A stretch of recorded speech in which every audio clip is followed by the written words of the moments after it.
อหวนคืนถึงมูลเสื้อการแสดงหนึ่งที่ยังคงมีคุณค่าเป็นภูมิปัญญาที่บรรพบุรุษได้สร้างและปกปักรักษาไว้ให้ลูกหลานได้เรียนรู้และคงอยู่คู่กับคนลาวนั่นก็แม่นหนังปลัดตื้อซึ่งเป็นการแสดงศิลปะประเภทเงาที่มีความนิยมชมชอบจากผู้คนที่ได้มาเบิ่งมาชมหลายที่สุดอยู่ในเมื่อคราวข้างอดีตจะขอคำนับท่านทั้งหลายทั้งท่านหญิงท่านชายที่ได้มาทัศนาประตือเมืองจำปาสักได้รับอนุรักษ์ดังเป็นมาถึงปัจจุบันเห็นว่าอิทธิพลทางด้านการสร้างรูปเงาจากต่างประเทศได้เข้ามาแทนที่จึงให้ไทยคนรุ่นใหม่ให้ความสนใจทางด้านรูปเงาที่ทันสมัยหลายขึ้นในที่สุดรูปเงาปลัดตื้อที่เคยนิยมชมชอบจากคนทุกเพศวัยอยู่ในเวลาอดีตนั้นเริ่มลดน้อยถอยลงและเกิดมีความเสี่ยงที่จะสูญหายไปในที่สุดองค์ฤาษีมุนีภัยกล่าวแล้วหันหน้าเข้าไปยังศาลาลัยเพื่อเป็นการอนุรักษ์ปกปักรักษาไว้ให้รุ่นลูกรุ่นหลานให้ได้เบิ่งได้สมถึงเรื่องราวเกี่ยวกับหนังปลัดตื้อที่สอดแทรกถึงความเก่าแก่ทางด้านวัฒนธรรมฮีตของประเพณีซึ่งยังมีอยู่หนึ่งเดียวที่ยังคงอนุรักษ์ปกปักรักษาและการแสดงมาจนถึงทุกวันนี้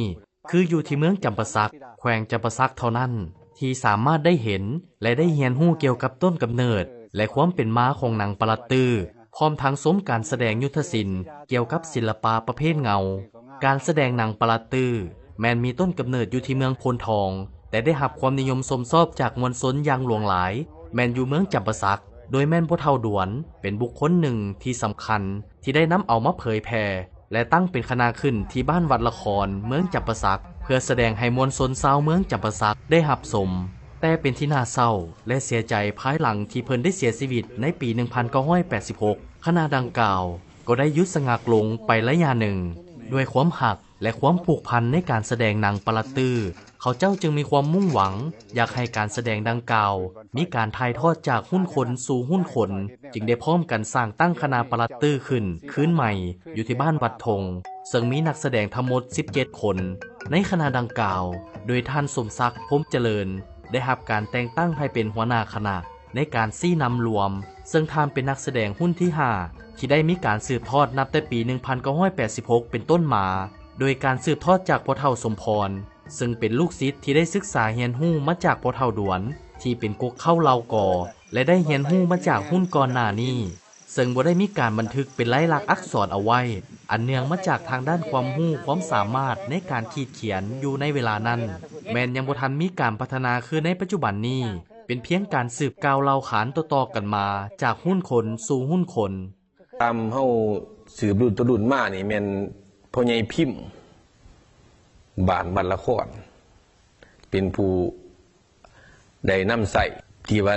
หุ่นตัวละครของเพิ่นจะเฮ็ดด้วยหนังสัตว์เนาะเป็นหนังสัตว์ก็คือหนังฝ่านหนังฝ่านนี่มันจะเป็นหนังที่ว่าแข็งมันบ่สามารถอ่อนโตได้เนาะและในสมัยนั้นเพิ่นเฮ็ดหันตัวละครเพิ่นก็แบบธรรมดาแบบบ่มีลิงมีลายเนาะเพราะว่ามันบ่มีเครื่องมือที่จะสามารถกัดหนังได้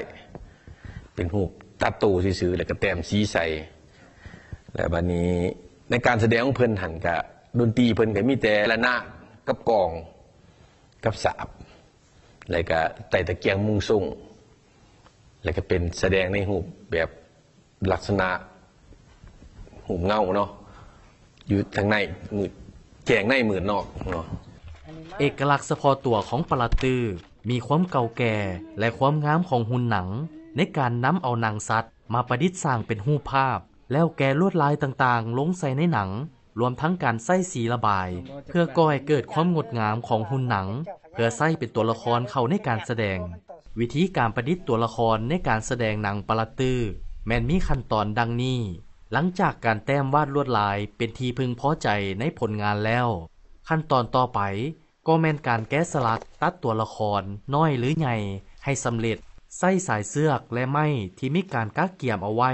นำมามัดติดกับหนังขึงไว้สองข้างเพื่อบ่ให้หนังคดงอแล้วจงปาให้เป็นไม้ส่วนที่เหลือยาวลงมาเพื่อเป็นคันสำหรับใส่จับเสิร์ชในการแสดงหนังปลัดตื้อ แม่นการแสดงทางด้านสีมือเพื่อให้เป็นที่สนใจต่อสายตาของทานผู้ชมเสียงกลองเสียงระนาดที่ดังขึ้นเป็นจังหวะหุ่นหนังประหลาดตื้อได้เจิดเจ้ยไปมาเฮ็ดให้ผู้ชมสร้างความสนใจบ่แม่นอยู่เฉพาะแต่หน้าจอเท่านั้นการแสดงอยู่ทางด้านหลังจอก็มีเรื่องราวต่างๆที่สร้างความสนใจทีมงานนักแสดงบ่เคยมีเสียงจมว่าอิดเมื่อยในการแสดงทุกคนแม่นมีความรับผิดชอบเพื่อเฮ็ดให้หน้าที่ทางด้านการแสดงอยู่เทิงเวทีให้ดีที่สุดบรรยากาศเริ่มคึกคืนม่วนซื่นมาจากทุกทั่วสารทิศพอเป็นงานเฉลิมฉลองบุญประจำปีพระธาตุหินวัดภูจำปาสักเสียงดนตรีและหุ่นหนังประหลาดตื้อแม้นได้ถูกจัดเลี้ยงเกี่ยมพร้อมเพื่อทำการแสดงในค่ำคืนนี้ถึงว่าผู้ชมที่มาเบิ่งมาชมจะบ่หลายก็ตามแต่การแสดงก็ยังได้แสดงต่อไปเพื่อเป็นการอนุรักษ์ปกปักรักษาทางด้านการแสดงพอเป็นการแสดงที่ได้สร้างความสุขให้กับหลายๆคนซึ่งเป็นความฝันของบรรพชนที่ได้มีการสืบทอดให้คงอยู่บนดินแดนภาคใต้แห่งนี้การแสดงศิลปะหุ่นเซิร์ชจะบ่มีโรงเรียนในการซิดสอนการเรียนแม้นจะใช้แบบดั้งเดิมสอนแบบปากต่อปากโดยสายเครือญาติคือลูกศิษย์หรือผู้ที่จะเรียนจะต้องได้ไปเฮ็ดเวียกอยู่กับครูผู้ที่ซิดสอนเพื่อเฮ็ดให้ครูได้ใกล้ชิดติดตามการเรียนตลอดเวลานอกจากนั้นยังมีการสืบทอดแบบลูกศิษย์กับลูกศิษย์ด้วยกันเองจึงเป็นการซักซ่าในการซิดสอนนางประหลาดตื้อมีต้นกำเนิดมาจากคนหุ้นก่อนที่ได้สร้างป่าไว้และอนุรักษ์ปกปักรักษาสืบต่อกันมาจนฮอดหุ้นของคณะประหลาดตื้อบ้านวัดธงเมืองจำปาสักซึ่งมาถึงปัจจุบันนี้คณะดังกล่าวมีจำนวนทั้งหมด20 คนในนั้นประกอบมีนักแสดงเสิร์ชหุ่น8 คนนักเศษดนตรี5 คนนักพากย์2 คนควบคุมเทคนิคเครื่องเสียง2 คนและคณะรับผิดชอบรวมมี3 คนการแสดงแต่ละครั้งแม้จะใช้ตัวละครหุ่นเสิร์ชประมาณ30 ตัวละครมีรูปพระเอกรูปนางเอกรูปตัวกงรูปตัวตลกรูปพาฤาษีรูปเสนาอามาตย์และรูปอื่นๆอยู่ภายในเรื่องด้วยความภาคภูมิใจด้านการแสดงของคณะประหลัดตื้อบ้านวัดธงที่ได้รับการถ่ายทอดจากหุ้นคนสู่หุ้นคนมาเป็นเวลาดนนานมาฮอดมื้อนี้ทางทีมงานพร้อมแล้วที่จะถ่ายทอดให้ลูกหลานผู้ที่มีจิตใจมักฮักด้านการแสดงที่บรรพชนลาวได้สร้างป่าไว้เป็นมรดกตกทอดหลังจากโครงการมรดกที่วัดภูจำปาสักได้ทืนร่วมมือกับประเทศฝรั่งในปี 2014 โครงการมรดกจึงได้มีแผนงานฟื้นฟูทางด้านการแสดงขึ้นใหม่โดยได้ร่วมกับแผนกแถลงข่าววัฒนธรรมแขวงจำปาสักมีการประชุมปรึกษาหารือศึกษาความเป็นไปได้เพื่ออนุรักษ์ปกปักรักษามรดกอันมีคุณค่าที่บรรพบุรุษได้สร้างมาบ่ให้สูญหายไปตามกาลเวลาจังสันแหละเพื่อเป็นการขุดค้นทายแห้งทางด้านศิลปะดนตรีที่ข้าพเจ้าพอเก็บกำได้ก็เห็นว่าอำนาจการปกครองเมืองจำปาสักเพิ่นก็ได้ผลักดันให้มูลมั่งดักเดิมที่มีนี้ได้มาเอื้อประโยชน์ให้แก่สังคมเนาะเป็นต้นแม่น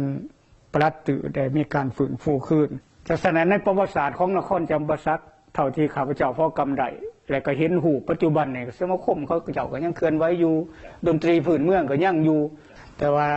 หลักฐานนั้นระวังย่าวซ้ำใดไก่ซ้ำใดเฮาก็ยากอยู่มันจะต้องเหตุการณ์สืบสวนเอาข้อมูลเป็นขั้นตอนไปก่อนการแสดงจะเริ่มต้นขึ้นจะต้องมีพิธียกอ้อยอครูรวมความหมายแล้วก็แม่นพิธีไหว้ครูนั่นเองการไหว้ครูก็แม่นเพื่อระลึกถึงคุณครูบาอาจารย์หัวหน้าคณะพร้อมด้วยทีมงานจะต้องมีการจัดเตรียมเครื่องไหว้ครูให้ครบเป็นต้นก็แม่นดอกไม้ธูปเทียนเหล้าขาว1 แก้วไข่ดิบ1 หน่วยเงินใส่ขัน20,000 กีบผ้าขม่า1 ผืนแป้งหอม1 ป๋องรวมทั้งหุ่นหนังประหลัดตื้อที่จัดเรียงถึงพระธาตุด้านหน้าก่อนทำพิธีหัวหน้าวงแม้จะต้องได้ใต้เทียน1 คู่แล้วกราบลง3 เทื่อเพื่อคารวะถึงคุณครูบาอาจารย์แล้วยกเครื่องคล้ายขึ้นสูงเพียงหน้าผากก้าวสูตรประมาณ5 นาทีภายหลังสูตรจบแล้วแม้ได้นำเอาเครื่องคายนั้นวางลงจากนั้นจะมีการทาแป้งที่ใบหน้าหัวหน้าวงโรยแป้งไปใส่ตัวละครแต่ละตัวจะได้กะเกี่ยมเอาไว้การทาแป้งแม้นเป็นความเสื่อเพื่อให้เกิดความหอมซึ่งความหอมนี่เป็นที่ชื่นชอบสร้างรสนิยมเพื่อให้คนเข้ามาชมการแสดงทางด้านศิลปะหุ่นเซิร์ชที่ยังคงมีคุณค่าในเขตชุมชนทางภาคใต้ในความคิดว่าขวด เหตุการณ์บูรณะให้ยืนยงหรือว่าติดพันก่าวไกลไปกว่านั้นอยากให้มรดกของปรัตตือของจำปาสักนี้ได้รับการอนุรักษ์ถ้ามีเงินไขก็เสนอก่าวไกลให้สากลบนหาผู้หญิงเป็นการดีเพื่อให้มันเป็นทรัพย์มรดกทางนามธรรมบ้านวัดธงถือเป็นบ้านประวัติศาสตร์และมีตำนานแห่งการอนุรักษ์ทางด้านการแสดงหนังปลาตือซึ่งเป็นการแสดงที่มีเอกลักษณ์เฉพาะด้วยความหักและแห่งศรัทธาต่อหนังปลาตือเพื่อบ่ให้ศิลปะประเภทนี้สูญหายไปทั้งโครงการมรดกวัดภูจำปาสักจึงได้มีความมุ่งมั่นจะสืบต่ออนุรักษ์และปกปักรักษาการแสดงให้คงอยู่บนดินแดนภาคใต้ของลาวเพื่อให้ไทยลูกหลานได้เรียนรู้ได้เบิ่งได้สมเกี่ยวกับสกุลสร้างด้านศิลปะการแสดงที่บรรพบุรุษได้สร้างป่าไว้ให้คงอยู่สืบไปเคียงคู่กับวิถีชีวิตของประชาชนตามแนวทางนโยบายของภาครัฐในการอนุรักษ์ปกปักรักษามรดกศิลปวัฒนธรรม